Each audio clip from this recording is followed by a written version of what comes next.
China wants to dominate space, and South America is crucial to making China a space power.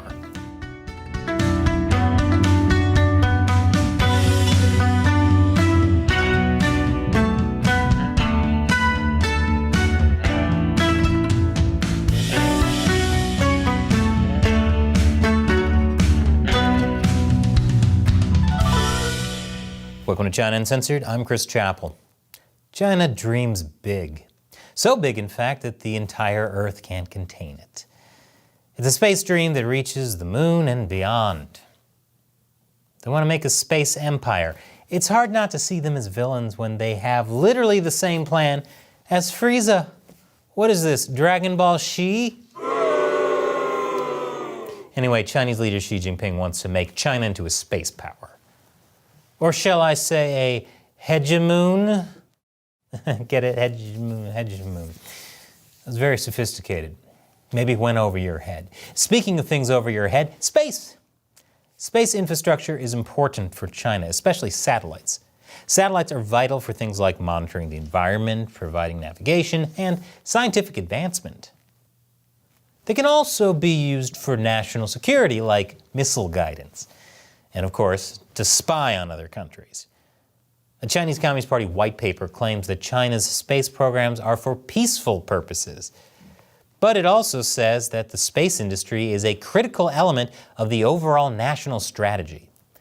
In other words, China's space power ambition is that China reigns supreme over the rest of the world. They're basically saying, we want peace and we'll kill as many people as we need to get it. This poses a huge risk for other countries, basically for any country that doesn't want to lose to China in a war. China's main so-called civilian space agency, the China National Space Administration, is completely beholden to the military, more specifically to the PLA Strategic Support Force.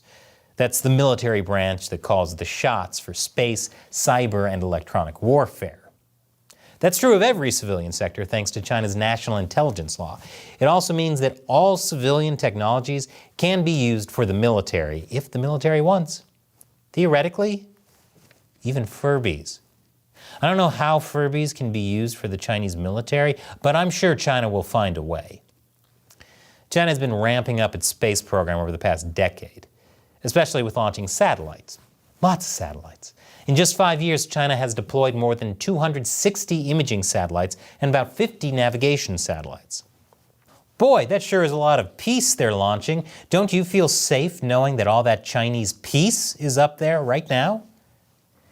But in order to get the most use out of these satellites, China needs more ground stations. They're essential for keeping track of each satellite's status, determining its real-time location, and transferring data. Ground stations are essentially the brain of the entire satellite network. One region with a major Chinese ground station presence is South America. South America is directly opposite on the globe to China, and so China needs bases there to cover the southern hemisphere as satellites pass over in orbit. So why not intertwine space cooperation with infrastructure already built by China's Belt and Road Initiative? Or just build them in Antarctica. Sounds like a joke, but China is trying to take over Antarctica too. We did a whole podcast on that. Between this and space, I'd warn Aquaman that the CCP is coming for Atlantis next. According to the Center for Strategic and International Studies, ground stations in South America are also an integral part of China's growing overseas footprint. I'll explain after the break. Welcome back. China sees space infrastructure as an important industry that can contribute to China's growth. It's also critical for winning wars through intelligence gathering and coordination with military hardware. Not to mention having somewhere to go when Chinese pollution ruins the planet. A lot of South American countries are eager for money, so they're more than happy to allow China to use ground stations. So far, we know that China has been operating in Argentina, Chile, Brazil, Venezuela, Bolivia, and Ecuador. As you can imagine, Chinese ground stations in South America are raising a lot of concerns. Actually, any type of Chinese station in another country is usually enough to raise concern, whether it be for space or policing. Chinese stations are like moles. As soon as you find a new one, you want to check into that immediately. One project that has sparked international attention is the Espacio Lejano ground station in Neuquén, Argentina. The $50 million site has been shrouded in controversy since 2012, when Argentina leased nearly 500 acres of land to China for space construction. There are a lot of problems with the deal that Argentina made. For one, it doesn't specify the purpose of China's technology and data collection. China also does not pay taxes on it, or give Argentina control over what goes on there, or even allow locals to work there. Argentina sold out its people all in the name of making some of that sweet China money? I cannot believe that they would do exactly what every other country keeps doing. The contract between Argentina and China explicitly stipulates that Argentina not interfere or interrupt activities carried out at the station. Collectively, these clauses significantly limit Argentina's sovereign rights and prospective economic benefits associated with the space station operated by a foreign military that uses technology with unknown application. That doesn't sound suspicious. Theoretically, Argentine officials did try to set up a requirement for the station to have only civilian uses without hidden agendas, but there's a catch. Since coming online 5 years later, Espacio Lejano has been administered with little to no oversight from the Argentine government. Argentina says it's monitoring radio emissions from the station, but it's very easy for China to hide data or encrypt channels. Yeah, who would have thought the country launching hundreds of spy satellites for peace, remember, would be hiding their data? The U.S. government is also worried about the station. That's because it's managed by a group that reports to the PLA's Strategic Support Force. This only makes people more suspicious that the Chinese military is involved, especially when locals reported seeing Chinese military officials in the area. Maybe it was just a coincidence. They were probably just on vacation in full military uniforms at a Chinese satellite station. You know, to relax. Stop being so suspicious, America. U.S. Admiral Craig Fowler, then commander of the U.S. Southern Command, testified to the House Armed Services Committee in 2019, warning that Beijing could be in violation of the terms of its agreements with Argentina to only conduct civilian activities, and may have the ability to monitor and potentially target U.S., allied, and partner space activities. I mean, it's really not a maybe. And other Chinese ground stations in South America don't even bother being discreet about working with the Chinese military, like the one in Venezuela. Not only has China helped build Venezuela's digital authoritarianism, but it's also helped Venezuela's space programs. This dates back to at least 2005, when Venezuela asked China Great Wall Industry Corporation to develop the country's first satellite. The deal also included construction of the El Sombrero ground station in Venezuela, and it sits right within the Capitan Manuel Rios Air Base. There's no way China and Venezuela's militaries are not cooperating. Thinking they're not would be like seeing two people making out and saying they're just practicing CPR.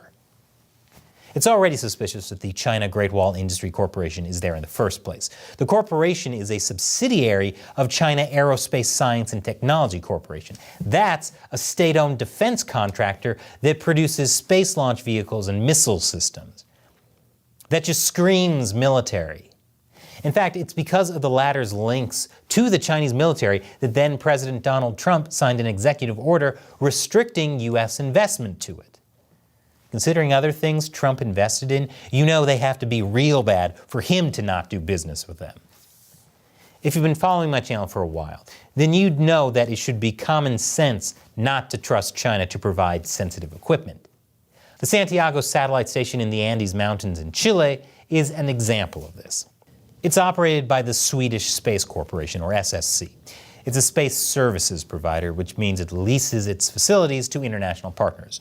Those include NASA and the European Space Agency. Before the station was sold to SSC, Beijing leased equipment and built space facilities at the Santiago station. But it turns out you can't trust Chinese equipment. And not just for the usual reasons you shouldn't trust things built in China. The Swedish Defense Research Agency found that China's access to antenna at another SSC ground station in northern Sweden could be serving the Chinese military. That station in northern Sweden, officially known as the China Remote Sensing Satellite North Polar Ground Station, was China's first overseas land satellite receiving station. Swedish Defense Research Agency researchers allege that China could be using the station, which relays images of the Arctic regions, to complement military intelligence or provide additional military satellite surveillance should Chinese military satellites be disabled in a time of war. That's an absurd allegation. What do they mean they could be doing that? They absolutely are. That's why SSC announced that it would not renew contracts with China in Sweden or in locations like the Santiago station in Chile. This is why getting in bed with China for any technologically sensitive deal isn't a good idea in the first place. Because in the end, the CCP will use anything as a weapon to achieve their goal of bringing peace to space, no matter how many people they have to kill first. And China Uncensored would not be possible without support from viewers like you. Our main source of support is directly from viewers who contribute to us through the crowdfunding website Patreon. Those are the fans I call the China Uncensored 50-cent army, who join us in the fight against the Chinese Communist Party.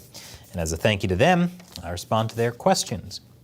Today's question comes from Thomas Graham. What does gun ownership look like in China? Good question, Thomas. There is no gun ownership in China. Besides a few extremely rare exceptions, civilians can't have guns at all. Makes sense, Mao Zedong famously said, political power grows out of the barrel of a gun. Therefore, the first thing Mao did when he got into power was take away everyone's guns. I mean, do you really think a brutal dictatorship like the CCP would still be in power if average citizens had guns and knew how to use them? Check out the episode I did on this topic many years ago called "This is Why They Don't Allow Guns in China." That video, unsurprisingly, has been demonetized by YouTube, which is why your support on Patreon is so important. So to everyone watching, be like Thomas and support us through Patreon with as little as $1 per episode. As a perk, I'll answer some of your questions on the show. Link is below. China Uncensored would not exist without your support. Once again, I'm Chris Chappell. See you next time.